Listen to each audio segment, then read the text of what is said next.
Bom dia, ouvintes da Rádio A Hora. Estamos estreando, na verdade, o programa Pense, Programa de Ensino e Educação.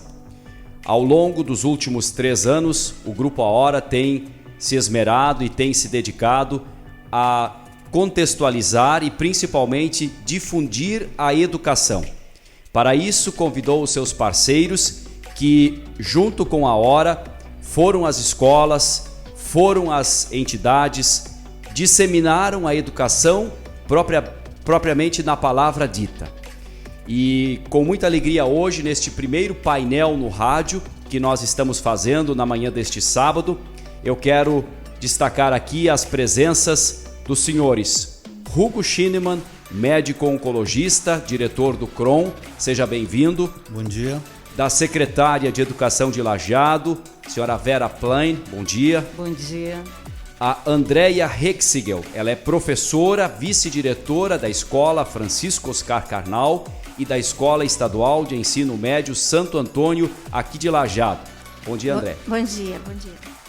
O nosso trabalho tem o patrocínio do CRON, Centro de Oncologia de Estrela, empresa que patrocina este evento porque acredita que educação é vida e é futuro.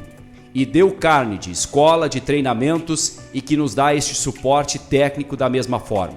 O apoio é da Univates e da 3ª Coordenadoria Regional de Educação. O programa Pense, Programa Ensino e Educação, é idealizado e desenvolvido pela área de responsabilidade social do Grupo A Hora. Procura estabelecer uma relação permanente com professores e escolas do Vale do Taquari pelo estímulo à evolução profissional e melhoria do bem-estar dos envolvidos. Planejado para acolher projetos individuais e coletivos de escolas, professores e alunos, tem as atividades financiadas pelo Fundo Assinante Solidário do Grupo A Hora em parceria com os investimentos de organizações parceiras, como nós já citamos, o CRON, Centro Regional de Oncologia, o Instituto Dale Carnegie, a Univates e também o apoio institucional, porém não financeiro, da 3ª, Coordenadoria Regional de Educação.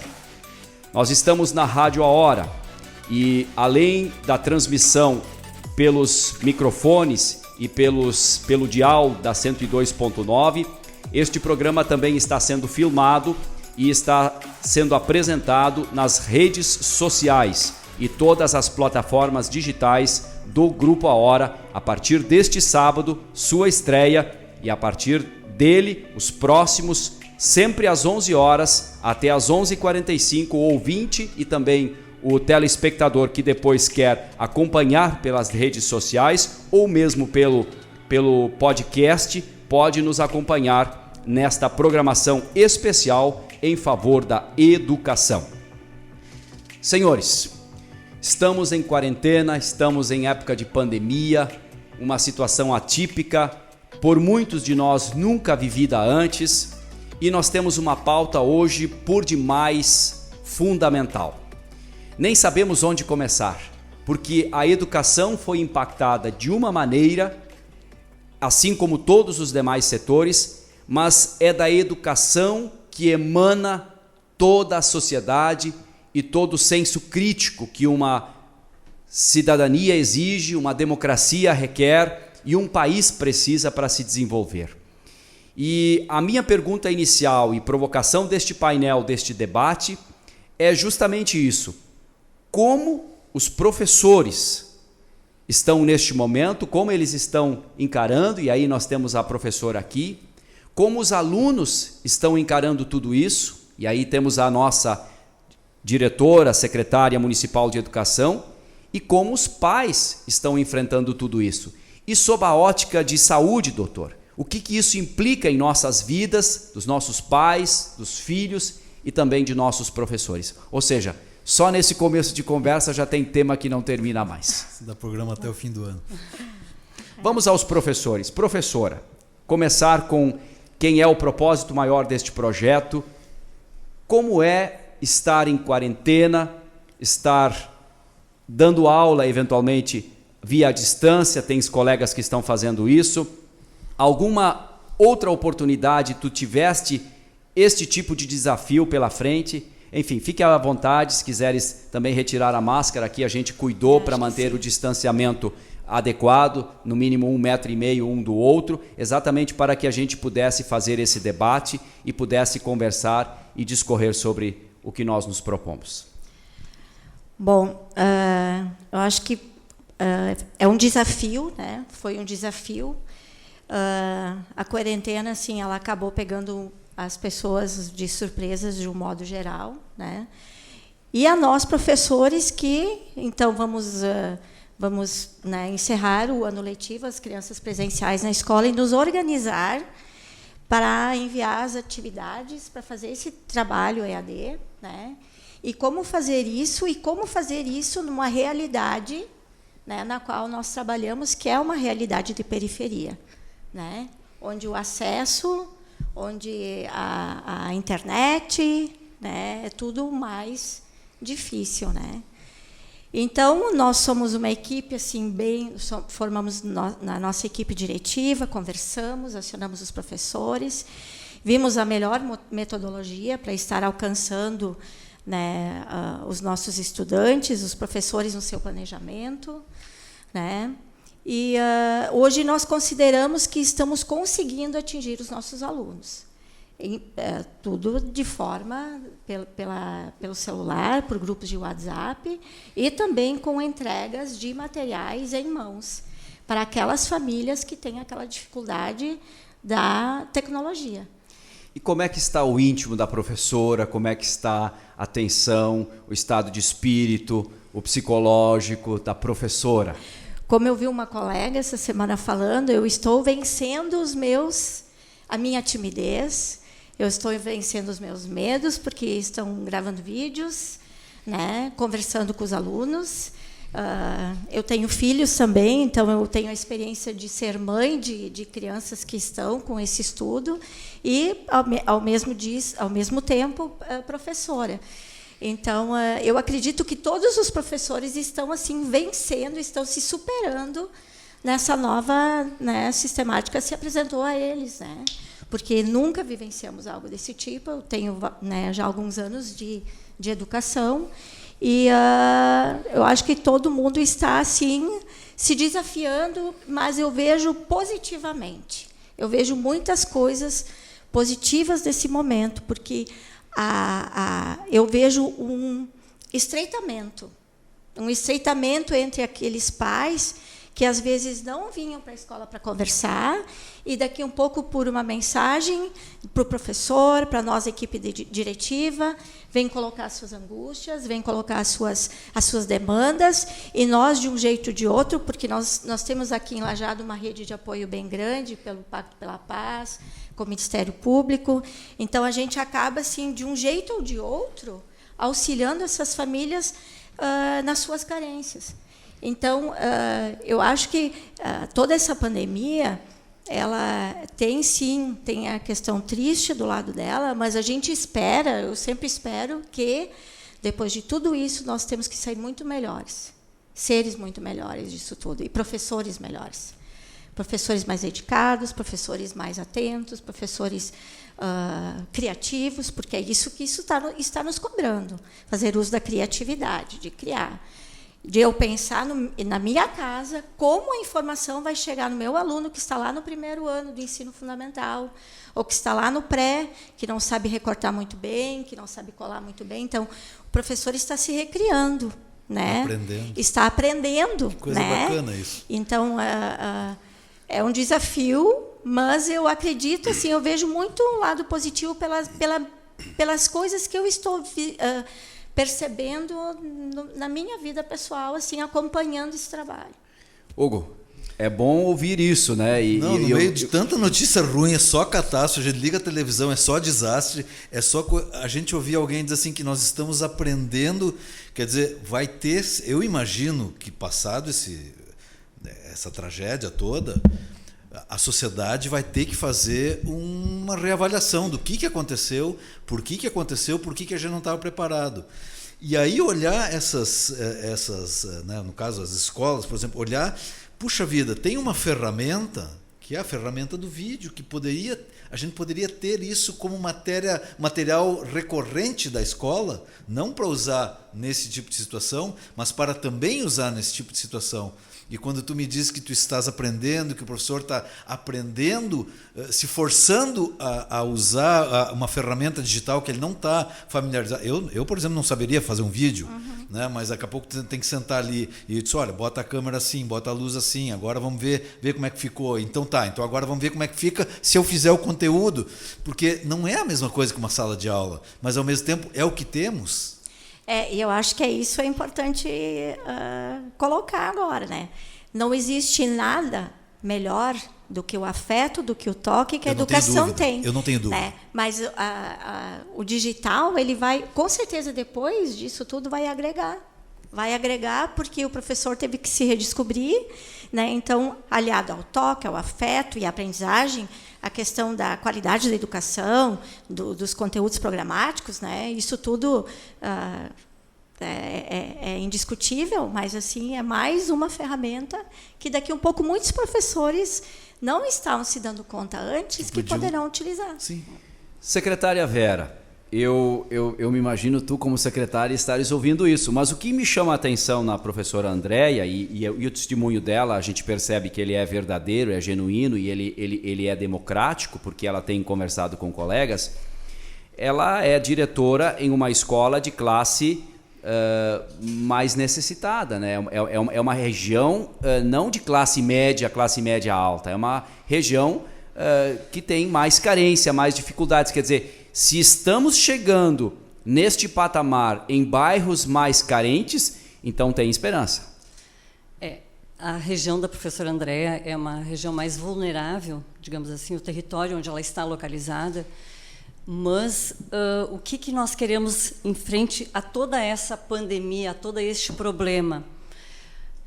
A gente sabe das carências, a gente sabe das dificuldades e a gente sabe e entende que hoje nós não temos uma cultura digital. Eu falo aqui por Lajeado, nós não temos essa cultura digital. Ela não foi desenvolvida, ela não foi preparada. Nós não estamos preparados para isso. Mas quando a professora Andréia coloca que o professor está aprendendo, nós estamos aprendendo a aprender. Este é o momento da gente descobrir quais são os nossos temores, quais são as nossas defesas até, em algum momento, porque eu tenho que ter receio, eu tenho que ter medo de enfrentar uma tela. O que é o uso do telefone? Por que ele está sendo utilizado agora? Ele está sendo utilizado por uma aula. E antes ele era só utilizado por uma rede social. E dentro de tudo isso, nós estamos aprendendo também a usar esta mídia, a usar da internet, né, dessa tecnologia, e a gente percebe que as redes sociais também vêm ao nosso encontro. Nós temos escolas que conseguiram, na rede social, montar um grupo fechado com a escola e pais. Entende? Então, existe isso. Nós, no ano passado, adquirimos 1.020 Chromebooks. Esses já estariam nas escolas, não fosse a pandemia, e os professores agora, em maio, estariam sendo capacitados, porque a nossa licitação aconteceu agora no mês passado. Então, eles estariam iniciando essa capacitação. Como é uma tecnologia que ela requer que a capacitação seja presencial, o professor precisa tocar, né, e ver, para realmente aprender a utilizar. O que aconteceu? Nós estamos, então, tendo que aprender online. E é isso que a gente vai agora começar, em breve, acredito que semana que vem, como já está licitada a empresa que vai fornecer essa capacitação, nós vamos inverter. Em vez de começar pelo presencial, nós vamos começar online e depois nós vamos para o presencial. Porque os diretores e os coordenadores já estão usando, eles já aprenderam a utilizar o Classroom. Então, algumas escolas também já estão aplicando junto com seus alunos. Mas, infelizmente, como a professora Andrea colocou, na região onde está situada a escola, as escolas que ela trabalha, são de zonas de vulnerabilidade. Então, elas estão tentando buscar entre tecnologia e o material físico, né? O que é importante dentro de tudo isso, e eu acho que esse é o momento da gente pensar, repensar quais são as nossas ações enquanto docente, enquanto discente. O que são essas ações?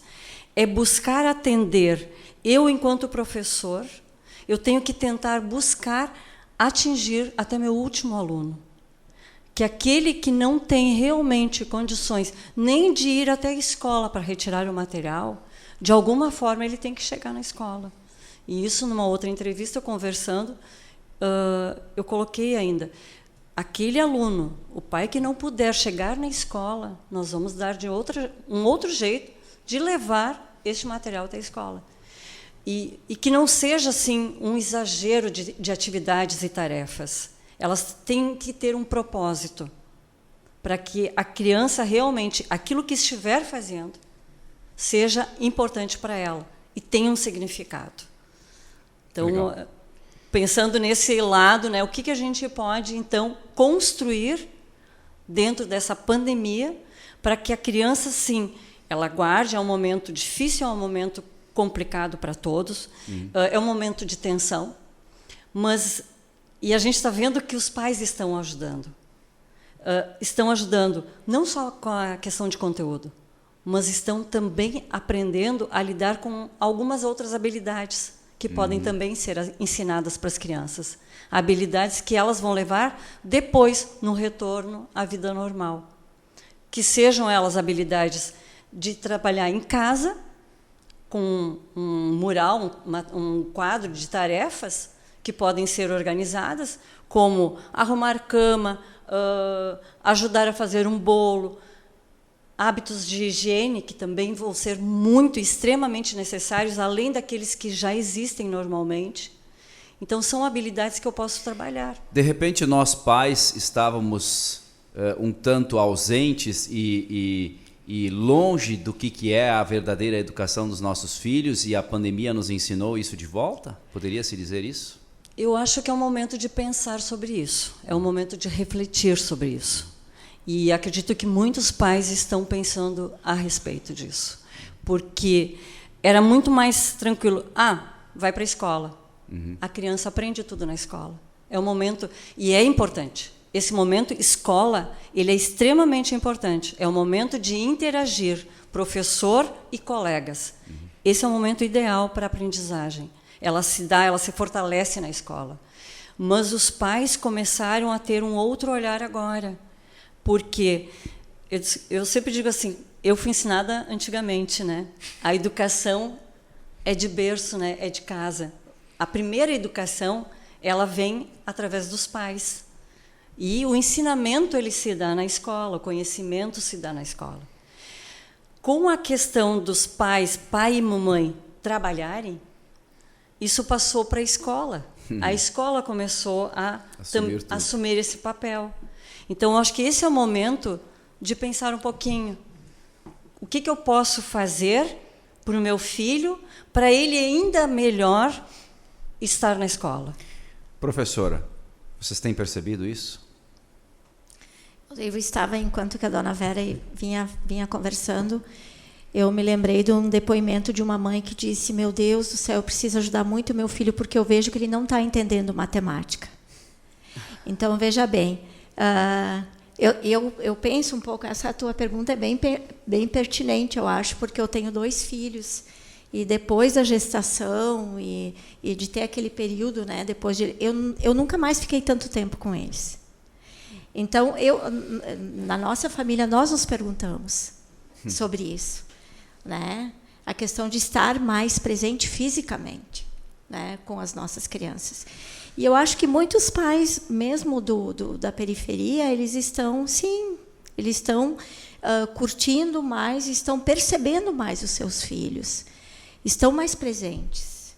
Então, nessa relação agora de serem obrigados a ficarem no mesmo espaço, né, esse tempo todo, Mas eu não diria que isso é uma unanimidade, porque eu acho que tem aquelas famílias também que vão ter problemas. Perfeito. Bom, nós vamos adentrar logo num outro assunto. Nós estamos no programa Pense, programa de ensino e educação. Estamos na Rádio A Hora, deste sábado, programa que estreia hoje e que vai se dar todos os sábados aqui na emissora, às 11 horas. Também quem quiser acompanhar pelas redes sociais, a gravação, a filmagem, mas também o podcast que vai ser disponibilizado após esta programação a todos os que tiverem interesse no aspecto educacional. Aliás, a educação que se ergue mais importante do que nunca. E eu quero adentrar num outro assunto, já que o tema é quarentena, o tema é estar em casa, é reaprender a conviver, e eu quero provocar o Dr. Hugo sobre o que consumir, porque informação também é educação. E quando a gente está em casa, a gente está submetido muitas vezes a algumas limitações, e aí a gente vai ou para a televisão, ou para o rádio, ou para o jornal, ou para uma revista, ou enfim, ou vai para as redes sociais, vai para a internet. Até aí tudo bem, são opções, são escolhas que nós podemos fazer. Mas e o perigo, doutor? Grande. A gente sabe que tem muito alçapão aqui, muito problema. Como vamos equacionar esta que tem sido uma verdadeira pandemia à parte? A fábrica de fake news é a que mais tem produzido, já vinha produzindo muito antes, né? Porque nós vivemos um momento de um embate ideológico que está complicado, e que nesse momento assim é uma coisa, e sabes que me surpreende às vezes que eu vejo colegas, pessoas que têm até a possibilidade de buscar informações em outros canais, que se valem desse tipo de coisa. Eles enxergam uma informação que é adequada para aquilo que a pessoa pensa. Quer dizer, eu vejo uma informação que sim, diz que o que eu penso é certo, e aí eu embarco nela, embora o que eu penso é errado e aquela informação também é errada. E isso é muito faz cuidadoso. Torcida e não... Eu vou te dizer assim, sobre o vírus, sabe? Sobre a questão específica da doença, para mim está cada vez mais claro de que a gente ainda não compreendeu a doença, né? Começou com uma gripe forte, uma pneumonia, uma doença sistêmica. Não, é uma doença grave para pessoas de idade. A gente está vendo que tem gente jovem que está morrendo, que está ficando seriamente doente. Então, não tem ainda muito claro uma série de coisas. A gente vê que o Ministério da Saúde está se atrapalhando. Então, eu acho que tem que ir devagar na curva. E a questão, assim, quando vem uma informação, bota no Google e vai checar se isso não é verdade. Porque tem muita coisa que não é, que olha... 80% do que é distribuído é fake news. É impressionante, sabe? Coisas com má intenção, às vezes é uma bobagem que tem uma boa intenção por trás, mas ela não deixa de ser bobagem. Outras vezes não, é uma maldade mesmo, uma coisa feita para desorganizar as coisas, sabe? Na minha casa, nós estamos isolados lá no sítio, só eu tenho vindo trabalhar. As gurias não querem mais que eu olhe notícias, mas eu preciso ter a informação do que está. Olha que sério, né? Isso, né? Porque assim, ninguém mais quer saber da coisa da doença. Assim, tem o lado do medo, que é uma coisa real, né? A gente está enfrentando uma coisa que a gente não enxerga, que quando a pessoa percebe já é tarde, já está contaminado. Quer dizer, eu não posso evitar porque eu vi que ele estava na esquina, eu dobrei a rua, não. Quando se der conta, já está contaminado, e aí vem os desdobramentos disso. Onde o mundo todo está tentando fazer coisas onde o que parece mais sensato até o momento é o isolamento social, é o uso de máscaras, o uso de álcool gel, enfim. Mas pode ser que daqui 2 anos nós vamos olhar para trás e vamos estar rindo, né? Eu vou olhar assim, tu lembra daí? Nós fomos lá no estúdio, sabe? Porque se provou que aquilo não era, mas no momento parece, porque a gente não tem remédio e não tem vacina. Então, isso vai aparecer em algum momento logo adiante, sim, vai, deve, mas ainda não apareceu, né? Então a gente está tateando a coisa. Eu lembro quando surgiu a AIDS, lá em 78, 79 começaram a surgir, era uma doença que vinha com uma carga de preconceito, tanto que no começo chamavam de câncer gay, porque a doença apareceu a partir de um tipo de tumor de pele que existe, Exato. descrito há 200 anos, que normalmente dava em pessoas de idade e de um crescimento muito lento. E esse tipo de tumor começou a aparecer em pacientes jovens e de crescimento muito rápido e muito agressivo, os pacientes em poucos meses, poucas semanas iam a óbito. Então começaram, chamavam de câncer gay, depois de peste gay, e aquilo foi, e até o tempo que se levou para compreender, que era uma doença transmissível, as formas como ela era transmissível, as formas de evitar essa doença, aí identificar o vírus, começaram a surgir os primeiros medicamentos, e hoje a gente sabe que é uma doença que é tratável, tem muitas pessoas por aí que se contaminaram e que levam uma vida absolutamente normal, sob controle médico e tudo bem. Então, assim, se a gente for olhar, né, essa doença, quando chegou, logo se identificou o vírus, já se sabe características do vírus, mas parece que o comportamento da doença ainda não está muito 100% claro. Então, claro, e aí vem informação de tudo que é lado. Hoje eu estava olhando, aí vem as análises de estatística, não, porque morre mais gente de infarto. Eu sempre digo, olha só, em março, eu não me lembro que dia de março, final de março foi o primeiro óbito. De lá para cá nós tivemos 12 mil óbitos. É isso que faz essa doença ser diferente do que um infarto, do que um acidente de trânsito. É que tu até então não tinhas nenhum óbito causado por essa doença, e a partir dali tu tens um número crescente de óbitos que a gente não sabe onde vai parar. É fulminante. Todos os vírus fazem uma curva, né? Eles sobem, chega um ponto que desacelera e aí começa a cair. Foi assim com todas as epidemias. Bom, a questão é saber em que ponto nós estamos. Nós estamos na subida, estamos chegando no cume, estamos começando a subida, ou já estamos... Não sei. E aí, professora, neste sentido, o que o Hugo levanta é bem pertinente. E aí essa desinformação, ele é médico, nos dá uma aula, mas o pai, a mãe, os filhos, as crianças, os jovens que estão em casa... Nem sempre as pessoas têm o senso crítico suficiente, e eu não quero aqui de forma nenhuma discriminar ou enfim ou dizer que alguém não saiba fazer a interpretação devida, mas nós sabemos que num Brasil onde a educação deve bastante para o nosso povo, nem sempre o senso crítico está presente na análise das pessoas. Como os professores, os pais, os alunos podem se valer de informações? O que vocês têm recomendado, têm feito? Porque a informação de qualidade ela é importante, mas buscá-la de qualquer jeito, em qualquer lugar, é perigoso. Vocês têm trabalhado nesse sentido? O Pense aqui é um fórum para fazer isso, exatamente isso. O Pense nasceu muito com essa orientação. Qual é a recomendação que o poder público dá neste sentido? Eu sei que não é fácil. Não é tarefa fácil. Eu até queria ter interrompido o Dr. Hugo e ter perguntado se é real. Eu julgo que seja importante, mas no seu olhar é importante que os pais também esclareçam o que é esse Covid-19. O problema é que eu não sei se os pais compreendem. Essa é a minha dúvida maior, sabe? Se eles compreendem o que é, mas pelo menos que a criança tenha alguma informação a respeito para que não seja assim uma surpresa. Ou o fulano falou sobre isso. Mas alguma informação a criança acho que precisa receber, até para criar esses hábitos de higiene especiais agora que, num retorno às atividades normais, presenciais, se farão urgentes, né? E vão ser constantes, né? Então, aliás, a gente se deu conta que a gente era meio porquinho, né?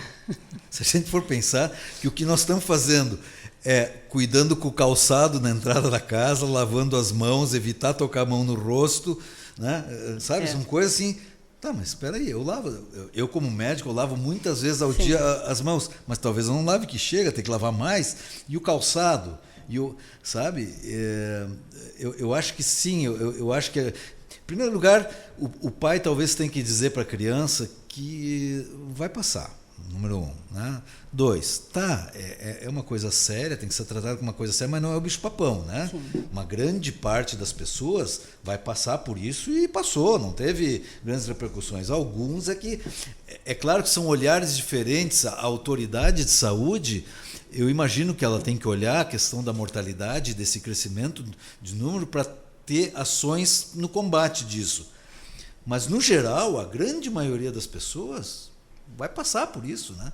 Quantas doenças que a gente entra em contato, se contamina, cria anticorpos e que a gente nem sabe que teve a doença, que isso vai aparecer num exame médico lá adiante. A pessoa vai fazer um teste de tuberculose e vai descobrir que sim, tu entraste em contato com tuberculose. Tu não tens a doença, mas tu tens os anticorpos, porque tu entra... mas como? Eu não sei, nunca tive nada, não me lembro. E é assim que são as coisas. E eu imagino que para a grande maioria, inclusive para as crianças, que parece que são um grupo mais protegido nesse momento dessa situação. São os grandes transmissores. Mas ao mesmo tempo são os que não são quem está morrendo, né? Exato. Então que tá, né? Assim, vamos, olha, é importante, né?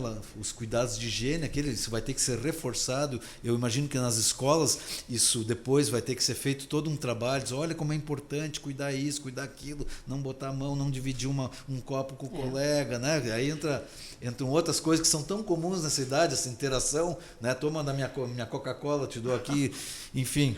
Mas isso tudo a gente vai ter que reaprender, né? Eu acho que são vários aprendizados e são cuidados redobrados até pelos professores, né? Num retorno.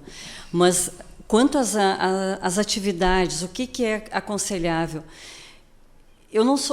Claro, a gente utiliza muito o celular, a internet, porque a gente busca muitas informações e o trabalho da gente está muito ligado com Isso pertence à nossa vida hoje. Não tem mais como se desligar. Acho que é como a máscara agora que faz parte já. Mas quanto aos alunos, quanto às crianças em casa, eu acho que o uso da tecnologia ela é importante. Ela, em alguns momentos, para essa questão das atividades que estão sendo feitas por redes sociais ou online ou pelo WhatsApp, que seja. Mas são alguns momentos. Eu acho que em outros momentos, como existe essa interação agora com os pais, que eles possam fazer jogos, outras atividades, buscar outros tipos de atividades para desenvolver com as crianças, para que não seja tanto o uso da busca de redes sociais. Porque a gente sabe, que não o doutor Hugo falou, a fábrica de fake parece que está mais ainda... O xadrez é um bom exercício mental de inovação. Muita gente não joga ainda. Acho que são algumas atividades diferentes. E nem sempre a gente sabe onde procurar e de que forma procurar para saber se é verdadeiro ou é mentira, né? E isso é muito difícil. E para os pais eu acho que ainda é pior. Então, a minha orientação, assim, busquem outros tipos de atividades, conversem com os filhos, contem histórias antigas. E eu acho que, quando eu digo contem histórias, tem tantas histórias antigas que os pais podem contar. Que eram Lembro de todas que meus avós, avós e mãe e pai me contavam. Adair, e daí? Dentro de uma atividade, a professora pode me ajudar aqui. Se eu estou contando uma história dos meus antepassados, dos meus avós para os meus filhos, podem ser traduzidos como fazer uma historinha em quadrinhos, né? É uma atividade. Fazer uma redação é uma atividade. Entende? Buscar atividades que sejam mais... que proporcione um melhor aprendizado. Porque se ele escreve, ele está cuidando da ortografia, ele está escrevendo o que a gente quer que o nosso aluno faça, escrever. A gente tem tanta falta disso porque nós somos educados a escrever e não digitar, né? Então, acho que esse escrever está faltando. Há pouco a professora Andréa ainda falava como a gente foi educado porque a gente fez magistério. E o magistério leva a isso. É ter o cuidado na escrita, no cuidado no caderno, cuidar com linhas, cuidar com as páginas. Cria senso de organização, de disciplina. Exatamente. De zelo. Então, eu acho que essa é a oportunidade da gente buscar, criar, reinventar muitas coisas. Nós estamos no programa Pense, programa Ensino e Educação deste sábado. Estreia hoje, vai ao ar todos os sábados às 11 horas, às 11h45. Vai ser o tempo dedicado que o Grupo A Hora destinou, exatamente designou, para dar espaço, vez e voz aos professores, em parceria com o CRON, o Centro de Oncologia, o Dale Carnegie, e o apoio da Univates e da Terceira Coordenadoria de Educação.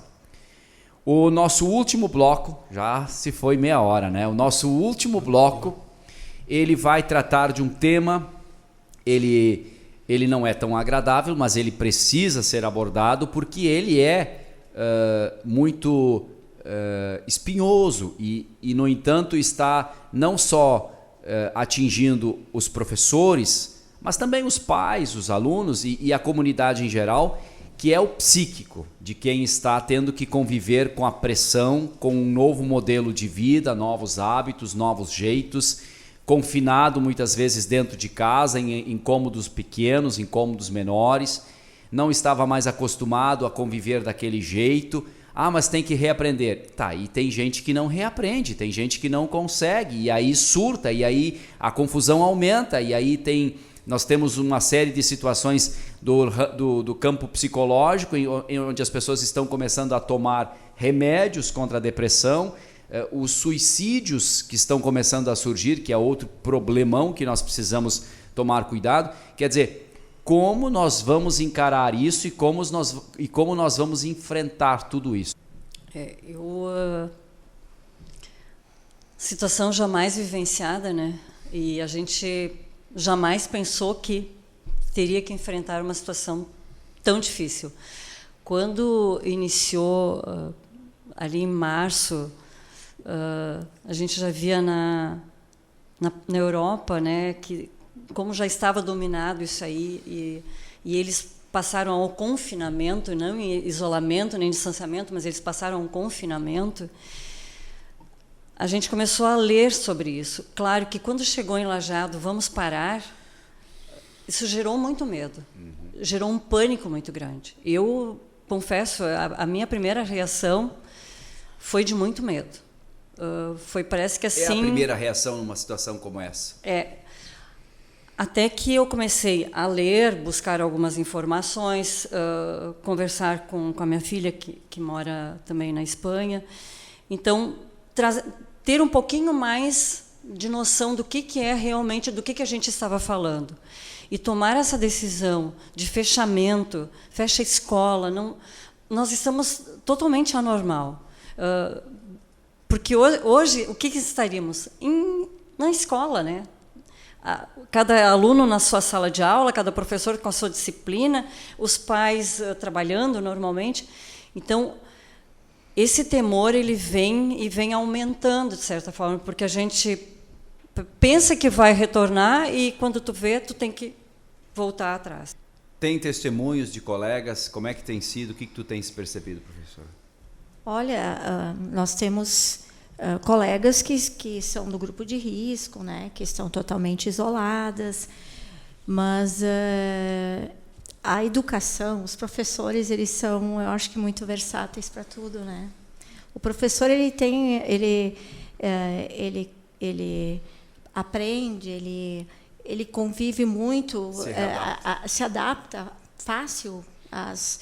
Eu vejo pela escola, pelas relações que a gente tem. Quando tu fizeste a pergunta, eu pensei na nossa relação diária dentro da própria escola, né? Onde se conversa. Eu acho que a palavra que fecha com o momento é diálogo, né? Que seja, então, na mídia, que seja pelo celular, né? Se a pessoa está sozinha, ela vai ter que procurar alguém, talvez pelo celular, para conversar, um filho, enfim. Mas dentro da própria escola, nós, enquanto professores, na relação diária, numa normalidade, nossos alunos nos trazem muitas situações que acontecem nas famílias, boas e não boas, né? E aí nós estamos ali para ouvi-los, para aconselhá-los, para atenuar aquela dor, né? E agora nós não estamos lá, nesse momento. Mas, quem sabe, não é o momento de descobrir o pai e a mãe que estão em casa, os irmãos ou os avós, e conversar, né? E conversar com estes, ter um olhar diferente para as relações. É fácil falar dos outros, né? Mas nós temos, cada um tem a sua casa, os seus filhos, sua família, em que lida com as suas situações. Mas eu acredito hoje que as pessoas devem se ater ao diálogo, e realmente o equilíbrio emocional é muito importante nesse momento. E aí entra a espiritualidade, a respiração, a meditação. Eu acho que tem uma série de coisas... Comunicação não violenta, temos abordado bastante aqui. Então, assim, é a pessoa tendo que se descobrir nesse momento que está aí. Trazer né? o socioemocional Exatamente. mais presente. Doutor. Eu acho que sim, que é um momento de grande para gerar grande ansiedade, né? A gente não tem as casas preparadas para ficar tanto tempo dentro delas. Não é que nem na Noruega, que o cara sabe que no próximo inverno vai ter 3 metros de neve e ele vai ficar 60 ou 90 dias dentro de casa porque tem 3 metros de neve na porta e ele não quer sair para tirar a neve da porta. Exato. Então, assim, a gente vive muito na rua, um país ensolarado, amplo, né? Que a gente gosta do inverno porque ele é curtinho, porque ele não é uma coisa, né? Faz uma semana de frio, depois Nós somos sinestésicos por natureza. Então é uma coisa... Eu imagino sim que vai ter crianças com mais ansiedade, algumas com algum tipo de trauma desse período, mas tem uma coisa que eu me lembro, meus pais tinham 2 amigas que eram alemãs e a mais velha tinha passado a guerra. E aí um dia num jantar, a minha mãe perguntou assim, mas como é que é passar a guerra, tu estares lá, tua cidade ser bombardeada, e aí o vizinho perde o filho, a tua irmã perde o teu sobrinho, morre, né, porque estão na guerra, porque caiu a bomba em cima. Ela disse, era muito triste, mas estava todo mundo nivelado. Essa ansiedade, talvez quem é mais desfavorecido, que está mais amontoado, que não tem Netflix, né, que tem uma internet pior, esteja passando por mais... Mas, no geral, a ansiedade, ela é para todos. É para todos. Eu não sei se aquele cara que perdeu o emprego está mais ansioso do que aquele cara que era o dono da empresa que está quebrando. Quem está mais ansioso? Eu não sei. Então, assim, a gente tem... Mas, ao mesmo tempo, quando passar, sabe, nós vamos... Assim como nós entramos todos juntos nesse problema, em algum momento, a grande maioria vai emergir do problema e aí eu acho que as coisas se acomodam. Eu espero. Eu vou pedir agora que cada um faça as suas considerações finais, porque o programa já está no fim. Já estamos nos encaminhando. 1 minuto para as considerações finais de cada um. O bom é que sábado vai ter de novo. Vai ter de novo. E de novo. E a decisão da empresa é que este programa de 45 minutos possa ir ao ar todos os sábados, numa grande demonstração, né, Hugo, tu que é um grande entusiasta do Pense, numa grande demonstração de que a educação vale a pena. Nós entendemos que se nós não encararmos a educação como uma prioridade absoluta, e não tem outro termo para se utilizar, nós não evoluiremos como sociedade. Então, aqui no Grupo A Hora, um dos nossos princípios bem estabelecidos nos 3 andares, nas paredes, entre as nossas missões e valores, um dos princípios básicos é o valor, é o esforço conjunto pela educação. Então, fico muito feliz em tê-los recebido aqui, discorrer um pouco, falar num momento tão tensionado para milhares de ouvintes, professores, muitos, a gente sabe, e também proporcionar isso via redes sociais e também via podcasts. Eu gostaria de mandar um abraço bem carinhoso para a comunidade do bairro Santo Antônio, que é uma comunidade que eu amo. Eu estou lá há 16 anos, em torno disso, nas 2 escolas, já no Projeto Vida. É uma comunidade que enche meu coração de alegria, né? E eu gosto de estar lá, mesmo com tudo que se ouve nos meios de comunicação, às vezes, de negativo, mas é um percentual de negativo que tem lá. Tem muita coisa boa, muito mais tem coisa boa. Tem muita coisa boa lá. Os nossos alunos são muito afetuosos, tanto da Escola FOC como da Escola do Santo Antônio, como chamam de CIEP. E é isso que eu quero deixar. E viva a educação. E eu espero profundamente que a educação seja valorizada, tanto cada vez mais, em todos os níveis, né? E é isso. Muito obrigado, professora Andréia Hexigel, da Escola Francisco Oscar Carnal e também da Escola Estadual de Ensino Médio Santo Antônio, aqui do município de Lajeado. Professora? Bem, acreditar na educação é o meu lema. Então, desde que me formei como educadora, eu acredito piamente que a educação é a base de todo. Não existe nada sem a educação. Até há pouco o doutor Hugo falava que eu, médico, o que eu estou fazendo na educação? Fazendo tudo. Exatamente. Fazendo tudo. Porque tudo é educação. Então, eu quero assim deixar o meu abraço super carinhoso para todos os professores. Principalmente os da minha jurisdição, né, que são especiais. E que eu sei o quanto eles estão trabalhando neste momento, das suas casas, mas estão envolvidos nas atividades que eles querem atender às necessidades dos nossos alunos.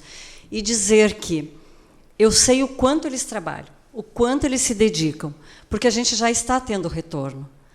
Agora, no Dia das Mães, eu recebi vários vídeos de alunos que produziram por conta própria. É isso aí. Então, eles mesmos criaram. Não estavam na escola, mas estavam criando. Então, estavam fazendo... Eles conversaram com os colegas, vamos se unir, vamos fazer, cada um faz uma parte, grava e alguém editou. Então, eu recebi vários, assim. Eu tenho recebido dos diretores esse retorno. Vera, olha como os nossos alunos conseguem produzir, fazer. Então, quer dizer que cada professor deixou a sua sementinha.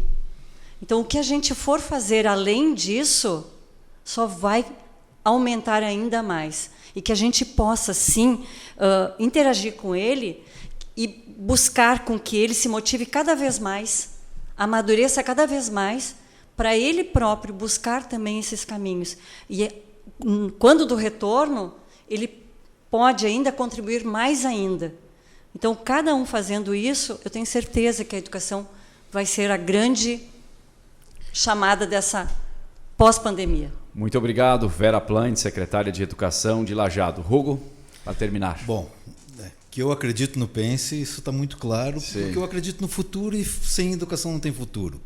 Mas eu quero dizer que eu saio daqui emocionado com aquela frase do começo, que no meio de tanta notícia ruim eu ouço uma professora dizer que nós estamos aprendendo a fazer uma coisa para levar a educação para os alunos. Eu acho que isso valeu essa conversa aqui, né? Assim, de que realmente os professores estão se desdobrando. Eu estava comentando fora aqui do estúdio que eu tenho uma paciente em Porto Alegre que é professora e ela estava me dizendo da dificuldade que ela estava enfrentando para gravar material, porque foi jogado no colo dela, assim, tu tens que fazer material para os alunos ter aula em casa. Imagina. Quer dizer, o professor tem que aprender a fazer isso, né? E aí eu estou vendo assim que o pessoal está saber que vocês estão conseguindo vencer essa dificuldade, a timidez, né? Como é que é fazer um vídeo? Aí os alunos vão ler, vão olhar, vão ficar rindo do meu olho, da minha cara, do meu jeito, do não sei o quê, de uma coisa que eu disse errado, que não ficou bem, ou que eles não entenderam.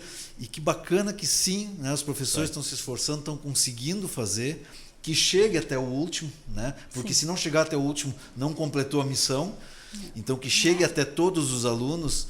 E aí a gente continua assim apostando na educação, acreditando nesse projeto, né, que eu imagino que a gente agora, num formato diferente daqui para frente, que isso possa de novo gerar frutos, né?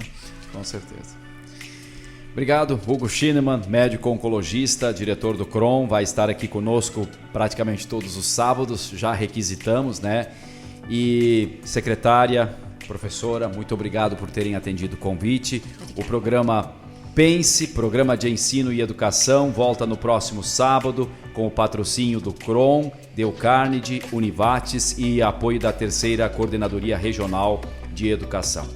Um bom sábado a todos e que nós possamos levar a educação à frente, porque o nosso país precisa mais dela do que nunca.